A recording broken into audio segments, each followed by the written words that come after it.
Yes, it is okay to just buy cheap Pokemon cards.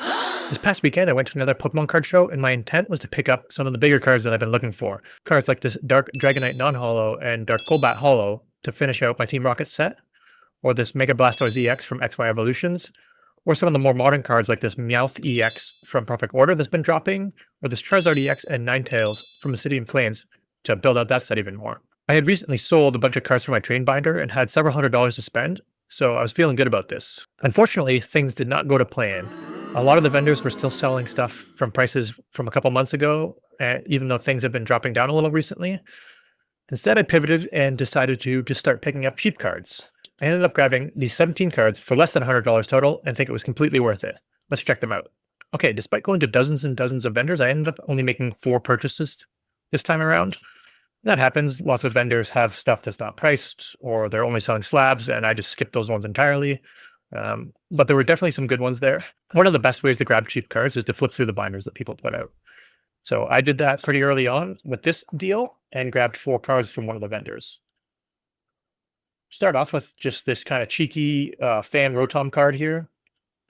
You know, this is pretty close to the actual market price of it. But because I'm getting 4 cards, which I'll show you shortly, I was able to pull a deal for all these together, especially because I had cash. Now, I think we can just take time to look at these cards a little bit closer. Cards that I think you might overlook if you were pulling them or grabbing them normally.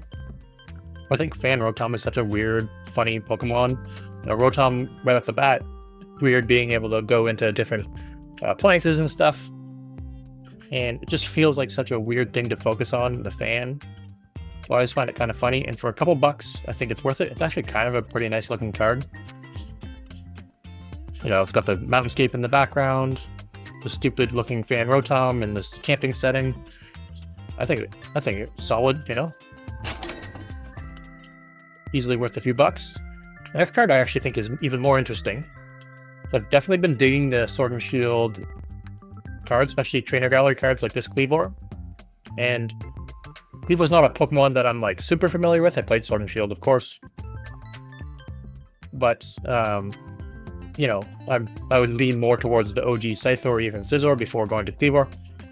This Kleavor card, after taking a quick look, I think is actually the nextest Kleavor card that exists. I would have to double check that, but, you know, this is a solid looking card. It was listed for $5, which I believe, again, is a pretty fair price. I'll throw it up here, and these are Canadian prices, to be clear.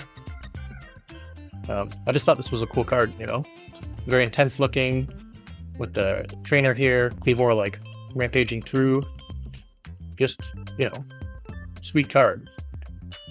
And oftentimes, people get really focused on the expensive cards, like, I'd have to double check what's in this trainer gallery here, but there's definitely a couple expensive cards, which I'll throw up here. Lots of awesome trainer gallery cards, including this Kleavor one for quite cheap. So felt like a natural thing to bundle in. I also have a weird affinity for this Turtonator. I've seen it a few times kicking around, and you know, when I did my Scarlet and Violet ranking, saw it in the in this set here. Just something about his stupid nose and the way he's like just chilling in the cave waiting up for the rain I find endearing. It's always time I wanted to grab this card. It had gone up in price a little bit to $7, which I think is too much, but because I bundled this, I felt better about it. This is like around market price, to be clear. But you know, these cheap IRs, I typically like getting around the $3 to $4, like these kind of things. But with this bundle, I thought it was worth grabbing. Oftentimes I'm picking cards that like hit benchmarks of numbers. So we can see we're already at $9 here, plus the 7 puts us at 16. And I grabbed this card here, which was just a $2 Hisuian Zoroark VSTAR. And normally I'm not picking up promo cards, but something about this I liked quite a bit. The white VSTAR cards I think are pretty cool. They just really stand out to me. Zoroark I do like quite a bit. Hisuian Zoroark slightly less, but with the white VSTAR card and the white Zoroark, I think it came together really nicely. And it just made sense. So I was already at $16 here. And of course you could say, hey, I'll give you $15 for all this. You can push, I don't want to say push the limit too much. You can push the limit a little bit and throw in this $2 card and still say, hey, I'll give you $15 for all this. And the vendor accepted. And $15 for all this is slightly under market, I believe, but close enough.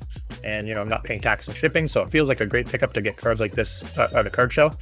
And I think they all look awesome. Like just 4 cool cards that I would otherwise have ignored, except for the Turtonator, which I've been searching for in the past. This Hisuian Zoroark VSTAR was definitely a card was not on my radar. Again, I normally ignore promo cards and focus on completing sets, but it just felt like a good little throw-in for this deal here. So 15 bucks in, and we already have 4 solid cards. Next, I'll show you 2 single cards that I got at separate vendors. The first one being this Venusaur from the last celebration, the 25th year celebration collection. Obviously, the Charizard is like really expensive now, which is kind of crazy, and I think there's 1 or 2 other cards, like maybe the Mew or something. I have to double check. The Blastoise and Venusaur are still fairly affordable. Now I have like a full base set 2 set, a bunch of legendary collection cards, an almost complete XY Evolutions card. So I have this like print of card in like 5 different variations at this point. So I wasn't necessarily seeking this out to complete celebrations because this symbol here is really ugly, and I hate that they're doing it again for the 30th year, but I still ordered a bunch of product just because otherwise I think the celebration sets are kind of cool. Now they had it at $13, which I think is pretty close to market. It was like 12-ish or $13 market. But I just went up to them in kind of passing. I passed by the booth a couple times and I was just like, hey, can I take a look at this Venusaur? It's pretty close to near mint. I call it near mint. It's like right on the cusp, near mint to LP. I just said, would you take $10 cash for this? And they didn't question it at all, and they immediately agreed. So this easily feels worth it for 10 bucks cash. You know, I think Venusaur is a little underrated from the original trio, and his stupid fat neck here is kind of endearing. You can see it better without the sticker there. It's just like such a funny rendition of the Venusaur that I think is old school and awesome. So just even with that logo there, it's got a unique hollow pattern. I felt pretty good about just spending 10 bucks on that. And at this point, we have 5 cards that I like quite a bit, and I've spent $25. Next up, one more single card. And this one, I had looked through a vendor's binder. We had several binders, friendly guy. And there was a card in here that I wasn't planning on getting, but it's for a set that I'm pretty close to completing, which is the OG XY set. They have this Xerneas in here, and $17 is right on the market price for Xerneas, I believe. It's like $17 or $18. But when I was like looking at it, the vendor immediately said, hey, I'll give that to you for 15 bucks. I was like, cool, I'll come back around and see how much cash I have left, because at this point I was still planning on buying some of the big hits, you know, spending $200 on a Neo Hollow or something. But after going through all the vendors, came back around, I hadn't purchased anything big, so I was more than happy to spend 15 bucks on this. I only have like 5-ish cards left for the XY set for a complete, not a master set, but a complete set. And this was one of the ones that needed. This card's maybe a little more expensive than you would expect from just a standard, bog standard EX card, because this was like a major deck back in the day. Now this card is in very good condition for an XY year card. I would call it near mint, so I felt totally fine paying near mint prices for it. Online, like on eBay, when I quickly checked, all the prices were at least a few dollars higher, and that's not even including tax. So felt like another great pickup here. And this puts us just to $40 spent. And finally, there's one more stack where I grabbed several cards all at once, 11 cards to be specific. I went through their binder and pulled out a bunch of cards of their $2 cards. And then there was a binder of $1 cards, and there was one $1 card I pulled out. So I'll show you the $1 card first. It's a pretty lame card. It's this Stunfisk. It's an ultra rare though, right? So buying an ultra rare for $1 feels like a steal. This is an awful Pokemon, a pretty lame looking card. It's just so aggressively brown. Stunfisk is basically just a meme Pokemon. It's from Ascended Hero, so really the cheaper, like the lame ultra rares are going to be cheap because there's so many high-end expensive cards in that set. But for $1, I can't get this kind of card anywhere else. If I'm going to buy this online, the shipping is immediately going to bust through that. So I feel good about picking this up for $1. And ultra rares are a 1 in 12 pull rate, so like the odds of me pulling this crappy Stunfisk, which I'd be annoyed to pull probably, are really low, and cost me dozens to hundreds of dollars to do it. So getting this Stunfisk for $1 is an easy thing to do, and I love grabbing cards like that. My Ascendance, that's pretty sparse because I haven't got any sealed product, but if I see a card like that to balance out a bundle that I'm pulling together, I'm going to do it. Now, this next kind of package here, I think 9 cards that I bought that were marked as $2 each, which I love. So it just happened to be that there was a bunch of Sword and Shield cards in there that I liked the look of. The Silvally GX was one of them that stood out to me. Again, a Pokemon that I think is like kind of mid, but I've been really liking the Sword and Shield cards of late. I think this card looks kind of cool. And it was $2. I think the market price for a lot of these $2 cards are going to be less than $2, but that's important to know for bundling it all together at the end. You know, if a card's like $1.60, a vendor's going to market $2 instead of $1. So that's just playing the game, and you know, buying this card online is going to cost me way more than $2 just to get it shipped. It's going to be at least $2 to ship it, so feels like a great pickup. And like I said, kind of cool card. I like the holo effect. The white card, you know, I picked up this white Hisuian Zoroark, so this white to gray card kind of fits nicely with that. Just a quick addition, because I realized I was calling this GX card a Sword and Shield card. It's actually a Sun and Moon card, and this card is definitely worth more than $2. I just quickly checked, and it's like a $4.50 card, so ended up being a great deal there. Yeah. Then the next card, a proper Sword and Shield card, is this Chandelure VMAX, and a lot of these VMAX cards are like very intense, and I think in the Scarlet and Violet or Mega Evolution era, these cards would be worth $10+. But again, I got this card for $2.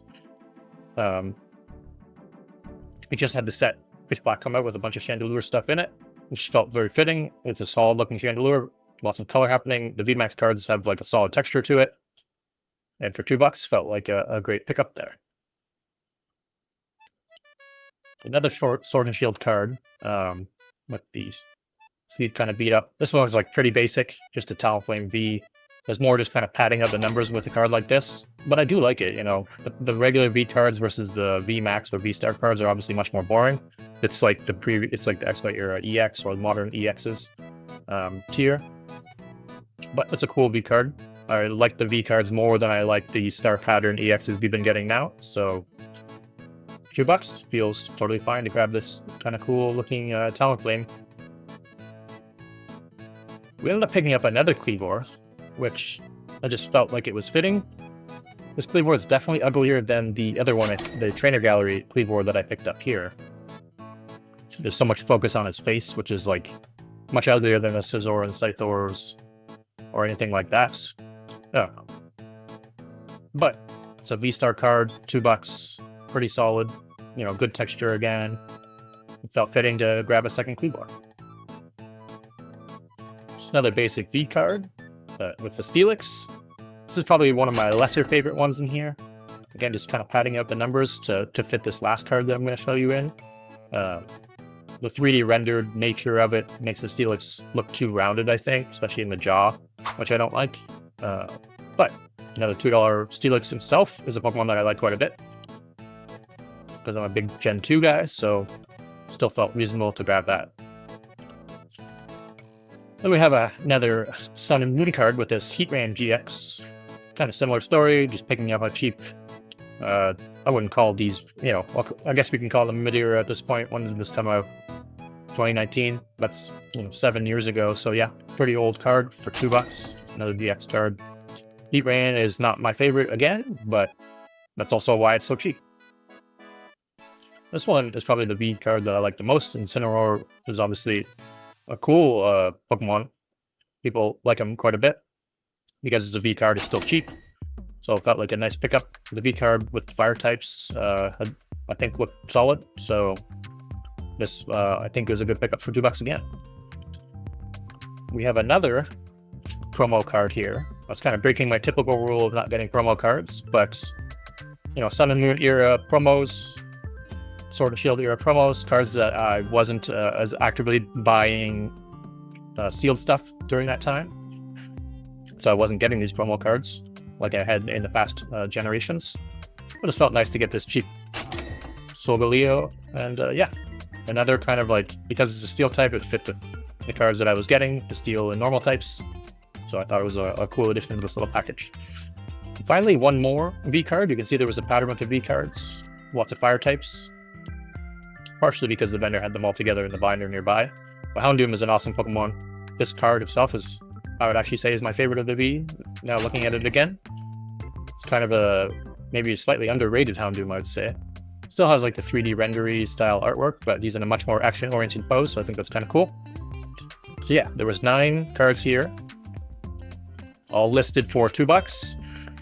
And then, so that would have put me at $19, which is sometimes a little tougher to get down to $15. And I'd rather, instead of breaking a $20 bill or anything, I was like, oh, let's see if I can give full bills out, because people generally are more receptive to that kind of thing instead of having to break bills. So you want to hit the benchmarks 20, 40, 60, 80, whatever, because I had already used the 5s that I had brought. So I pulled something out of their case, which was this Mega Lopunny. I've talked about this in a few recent videos where there's a set like Phantasmal Flames where it has a couple like really high-end chase cards like that awesome Charizard and the slightly or significantly less awesome Gold Charizard. A lot of the SIRs end up being way cheaper. I had this one out for $26. And for those math whizzes out there, that would put this whole thing at $45. I felt pretty reasonable that these all were well priced, and this Mega Lopunny also well priced. So like $26, I think, was around the market price at the time, which is just a few days ago. I'd have to double check, throw it up here. But anytime you're picking up an SIR for like low 20s Canadian, I feel pretty good about that, especially a Pokemon SIR. So like oftentimes you can get the trainer SIRs for cheaper. But I think this is one of the better cards in the set. Obviously a big drop off from that Charizard, but I picked up the Sharpedo recently, and now I have this Mega Lopunny. So I have like a good little collection of the SIRs from Phantasmal Flames. So it felt like a nice grab to get this. And with all of these cards together, I just offered them $40, and they were good with that. So it felt totally reasonable. And I believe that brings the total that I spent to $80 instead of, you know, the $300 to $400 that I had brought. And I got quite a few cards that I really like. So really, I just wanted to show that you can get a lot of cool cards for cheap at these card shows. And really want to show is that when you buy a lot of cheaper cards like this, you can appreciate them a little bit more than if you had bought some of these and a couple bigger cards. Typically, you're going to just be really focused on those bigger cards. Maybe I'm speaking for out of turn here, but that is the case for me. You know, when I get like a Blaine's Arcanine or whatever, and then all these cards, I'm going to be focused on the Blaine's Arcanine. But I would, you know, not going to pay more attention to this Kleavor or something like that. So yeah, there you have it. Sometimes focusing on just getting cheap cards can be a fun way to go to these card shows or engage with the community. So I would strongly recommend it. Appreciate you guys watching, and stay tuned for the next couple of videos.